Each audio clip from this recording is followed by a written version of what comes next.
घर में बहुत सारी नकारात्मक ऊर्जाएं रहती हैं। कोई कुछ मन में सोच रहा है, कोई कुछ सोच रहा है, तो दो लोगों की आपस में बनती नहीं है, झगड़े बहुत हो जाते हैं फिर, है ना, घरों में। ये क्या है? ये नकारात्मक ऊर्जा घर में आ जाती है ना, तब होता है। जिसे कहते हैं गलत फहमी मन में आ जाती है। कोई का उद्देश्य कुछ कहना है और सुनने वाले ने कुछ सुन लिया, हो गया झगड़ा, फिर घर में प्रेम नहीं रहता। वैसे गलत फहमियां आनी ही नहीं चाहिए।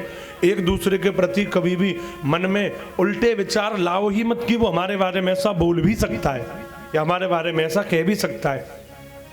ये गलत फहमियां जब मन में आ जाती है ना, बिना बात के झूठे भ्रम आ जाते हैं, तो उस घर में अशांति रहती है, शांति नहीं रह सकती वहां। क्यों? चाहे कहीं चाहे ना कहीं पर लड़ाई बाधेगी। फिर उससे दूसरे की बात, जिसकी बात हमें प्रिय नहीं लगेगी, बाकी हर बात हमें ऐसी लगेगी कि ये बोली क्यों रहे। क्यों? क्योंकि फिर उससे धीरे धीरे मन में ऐसी दुश्मनी सी बन जाती है, फिर हम एक दूसरे की बात सुनना नहीं चाहते। ये शुरू कहां से होती है? ये शुरू होती है हमारे घर की नकारात्मक ऊर्जाओं से, जिसे नेगेटिव एनर्जी कहते हैं, क्योंकि घर में ही हो जाती हैं।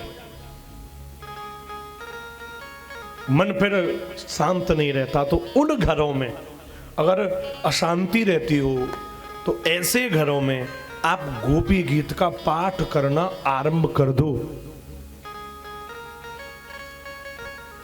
गोपी गीत पढ़ना शुरू कर दो। रोजाना सुबह सुबह जब पूजा करो तो गोपी गीत आप अगर नहीं पढ़ सकते तो बच्चों से पढ़वाएं जो पढ़े लिखे हों, पढ़ो, और वो रोज उच्चारण उस गोपी गीत का अपने घर में कर लें। उस घर में हमेशा के लिए कोई अमंगल ही नहीं आएगा। इतनी बड़ी सामर्थ्य गोपी गीत में होती है। ये गोपी गीत की शक्ति है।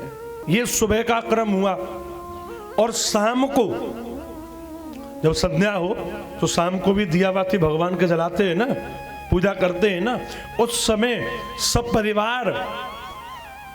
परिवार कह रहा हूं, पूरा घर मिलकर के एक जगह अपने मंदिर के सामने बैठ करके, चाहे भले ही 2 भजन गाओ, चाहे 2 कीर्तन गाओ, चाहे 5 मिनट करो, 5 मिनट बैठ करके सब परिवार कीर्तन करना प्रारंभ कर दो। शाम को आप सब परिवार कीर्तन करिए, सुबह गोपी गीत करिए। 1 महीने बाद आप खुद देख लोगे कि कितना बड़ा बदलाव आपके घर की तरक्की में आ जाता है। रात को संध्या को सब परिवार मिलकर कीर्तन कर लो, 2-4 भजन गा लो जब संध्या हो, और सुबह गोपी गीत पूजा पाठ करो जब गोपी गीत पढ़वाओ।